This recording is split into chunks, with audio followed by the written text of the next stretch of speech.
Hi my dear friends, welcome to Angels English academy. So நம்ம இந்த வீடியோவில் என்ன பார்க்க போகிறோம் அப்படின்னா 1205 இடைநிலை ஆசிரியர் நியமன தேர்வு எப்போ அப்படிங்கிறத பற்றி தான் நம்ம டீட்டெயிலாக டிஸ்கஸ் பண்ண போகிறோம். ஸோ நம்ம டிஆர்பி ஆனுவல் பிளானரில் சொல்லியிருக்கிறபடி செப்டம்பர்லேயே நமக்கு நோட்டிஃபிகேஷன் வந்திருக்கணும் இல்லைங்களா? ஆனால் நமக்கு இன்னும் நோட்டிஃபிகேஷன் வரலை.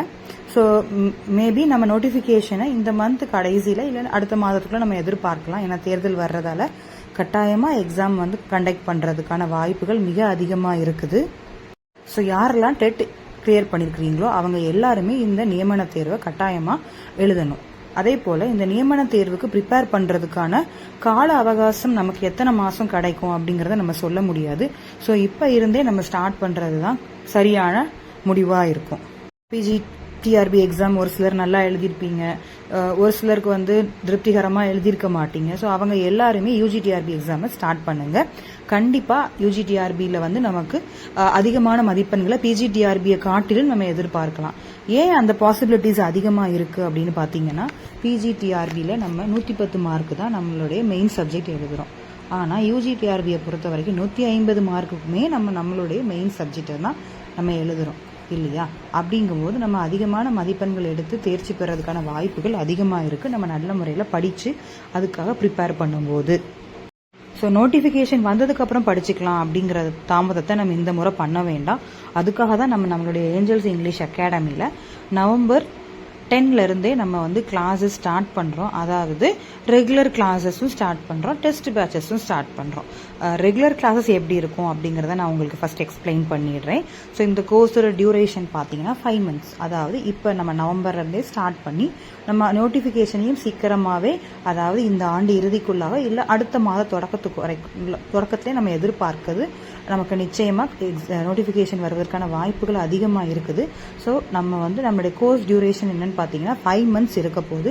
ஸோ நம்மளுடைய கிளாஸஸ் எப்படி இருக்கும் அப்படின்னு பார்த்தீங்கன்னா, கம்ப்ளீட் சிலபஸையும் நம்ம வந்து டீட்டெயில்டு எக்ஸ்பிளனேஷனாக தான் நம்மளுடைய கிளாஸஸ் கொடுக்க போகிறோம். ப்ரோஸாக இருக்கட்டும், போமாக இருக்கட்டும், இல்லை ட்ராமா, எல்லாமே நம்ம லைன் பை லைன் எக்ஸ்பிளனேஷனாக பார்க்க போகிறோம். ஸோ சம்மரியாக மட்டும் பார்த்துட்டு போகாமல் உங்களுக்கு வந்து லைவ் செஷன்ஸ் வந்து நம்ம கண்டக்ட் பண்ணுவோம். அண்ட் அது போல் வீக்லி டெஸ்ட்டும் இருக்கும். இப்போ நம்ம இந்த வீக் வந்து யூனிட் 1ல் ஒரு 2 டாபிக் ப்ரிப்பேர் பண்ணுறோம், இல்லை ஒரு 4 டாபிக் ப்ரிப்பேர் பண்ணுறோம் அப்படின்னா அந்த வீக்லி டெஸ்ட்டில் அந்த 2 டாப்பிக்கையும் நம்ம கவர் பண்ணி டெஸ்ட் எழுதுவோம். அதே போல் அந்த வீக்கோட எண்டில் வீக்கெண்ட் டெஸ்ட்டும் நம்ம என்ன செய்வோம், கண்டக்ட் பண்ண போகிறோம். ஸோ இப்படி தான் நம்மளுடைய கோர்ஸ் வந்து இருக்க போகுது. ஓகே, அண்ட் நீங்கள் வந்து இல்லை எனக்கு கம்ப்ளீட் கோர்ஸ் பேக்கேஜ் வேண்டாம், நான் டெஸ்ட் பேட்சாக ஜாயின் பண்ணிக்கிறேன் அப்படின்னு நீங்கள் நினச்சாலும் அதுக்கான ஆப்ஷன்ஸும் நம்ம ரெடி பண்ணி கொடுக்குறோம். டெஸ்ட் பேட்ச் மட்டும் நீங்கள் போட்டுக்கலாம் இந்த ஆல் 5 monthsமே, சரியா? ஸோ உங்களுக்கு ஸ்கெடியூல் போட்டு கொடுத்துருவோம். அந்த டாபிக்ஸை நீங்கள் ப்ரிப்பேர் பண்ணிவிட்டு அந்த வீக்கில் நீங்கள் 2 டெஸ்ட் எழுதுகிற மாதிரி இருக்கும். வீக்கெண்டில் உங்களுக்கு வந்து வீக்கெண்ட் டெஸ்ட்டும் நம்ம கொடுத்துருவோம். அதே போல் அந்த ஒரு 1 யூனிட் முடியும் போது யூனிட் வைஸ் ஃபுல் டெஸ்ட் இருக்கும். அண்ட் அந்த மந்தோட எண்டில் நம்ம என்ன சிலபஸ் எல்லாம் கம்ப்ளீட் பண்ணியிருக்கோமோ அந்த சிலபஸை வச்சு அந்த டாப்பிக்கில் இருந்து நீங்கள் ஒரு ஃபுல் டெஸ்ட் எழுதுவீங்க. ஸோ இப்படி தான் நம்மளுடைய கோர்ஸ் வந்து இருக்க போகுது. ஸோ நம்ம எக்ஸாம் எழுத போகிறவங்க எல்லாருமே டெட் எக்ஸாமை கிளியர் பண்ணவங்க. ஸோ நம்ம கூட காம்படிட் பண்ண போகிற எல்லாருமே என்ன செய்வோம், நல்ல ஸ்டாண்டர்டைஸ்டான நாலேஜ் உள்ளவங்களாக தான் இருப்பாங்க. ஸோ நம்மளும் நாலேஜ் உள்ளவங்க தான், அதனால தான் டெட்டு கிளியர் பண்ணியிருக்கிறோம் இல்லையா?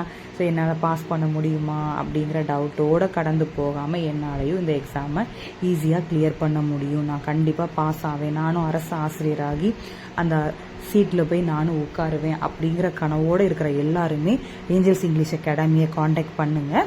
கோர்ஸ் பற்றின டீட்டெயில்ஸ் எல்லாமே நான் உங்களுக்கு எக்ஸ்பிளைன் பண்ணுறேன். என்னோட மெயில் ஐடிக்கு என்னோட மெயில் ஐடி ஸ்க்ரீனில் தெரியுது இல்லையா, அதுக்கு நீங்கள் கட்டாயமாக காண்டாக்ட் பண்ணுங்கள். கோர்ஸ் டீட்டெயில்ஸ் நான் உங்களுக்கு எக்ஸ்பிளைன் பண்ணுவேன். டெஸ்ட் பேட்ச் ஜாயின் பண்ணவங்களும் நீங்கள் சொல்லுங்கள், அதுக்கான இன்ஃபர்மேஷன்ஸ் எல்லாமே நான் உங்களுக்கு எக்ஸ்பிளைன் பண்ணுவேன். All the best. Thank you so much.